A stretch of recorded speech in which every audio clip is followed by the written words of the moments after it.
இன்னைக்கு டெக்கான் கிரானிக்கிளில் ஒரு ஆர்டிக்கிள் வந்திருக்கு.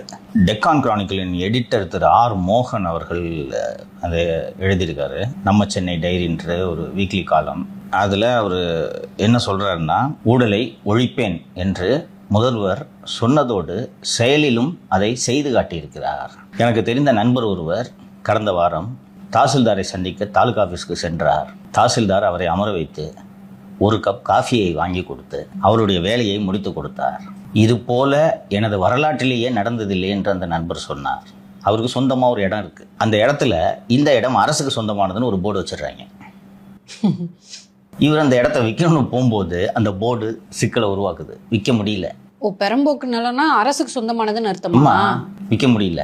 இது என்னுடைய இடம் என்பதை நிரூபிப்பதற்கு அவர் 2 கோடி ரூபாய் லஞ்சம் கொடுத்திருக்கிறார். இதுவரை விஷயம் முடியவில்லை. இதுக்கு ஒரு நல்ல இடத்தையே வாங்கிட்டு போயிருக்கலாமே. ஆமா, பெரிய இடமா இருக்கும். 150 கோடி இருக்கும் அந்த வேல்யூ. எப்படி விடுவாங்க?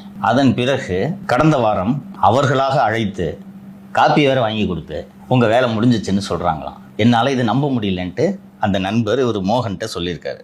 பிறகு சென்னையின் ஒரு பிரபலமான தனியார் பள்ளி, அவர்கள் அந்த பள்ளியில் கேம்பிரிட்ஜ் பிரிவு என்று ஒரு பிரிவை தொடங்குவதற்கு அனுமதி கேட்டு நடையாக நடந்திருக்கிறார்கள். அண்ணன் மகேஷ் தான் ஜட்டி வரைக்கும் உருவிட்டு தான் போவார் ஸ்கூல் நடத்துறவங்கள. கடந்த வாரம் இவர் முயற்சியே எடுக்கவில்லை. கூப்பிட்டு, சார் நீங்க அது பர்மிஷன் கேட்டிருந்தீங்க, கிராண்டட் என்று கொடுத்திருக்கிறார்கள். நான் சொல்றாரு, 1950களில் பர்த் சர்டிபிகேட்டுக்கு 2 ரூபாய் என்று தொடங்கிய லஞ்சம் இன்று பல கோடிகளாக வளர்ந்திருக்கிறது. முதல் முறையாக ஊழலை உண்மையாக ஒழிக்க முடியும் என்ற நம்பிக்கை குடிமகன்களுக்கு ஏற்படும் வகையில் இந்த ஆட்சியின் தொடக்கம் இருக்கிறது. என்னங்க சார், முதல்